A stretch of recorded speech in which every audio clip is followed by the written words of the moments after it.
C'est ici, à la frontière américano-canadienne, que Cédella Roman a eu la peur de sa vie.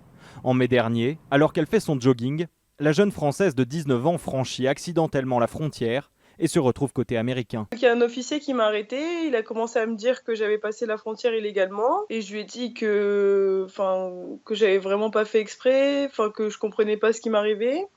Il m'a dit tu vas peut-être être déporté dans ton pays. Prise au dépourvu par le garde-frontière, elle brandit son visa canadien en signe de bonne foi.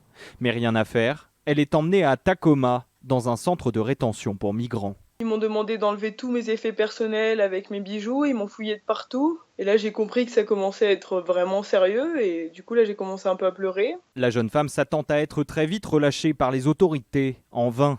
Cédella passera 15 jours aux côtés d'une centaine de migrants dans un dortoir. Je me suis dit, bon, ok, alors peut-être que j'ai passé la frontière, mais ils vont seulement peut-être me donner une amende, ou ils vont me dire, voilà, rentre au Canada, ou je sais pas, ils vont m'engueuler un petit peu, ou je savais pas. Mais je pensais pas qu'ils allaient me mettre en prison. Cette arrestation n'a rien d'anormal pour les services américains de l'immigration qui invoquent les règles en vigueur. À la suite de cet incident, Cédella assure être désormais interdite de séjour aux États-Unis.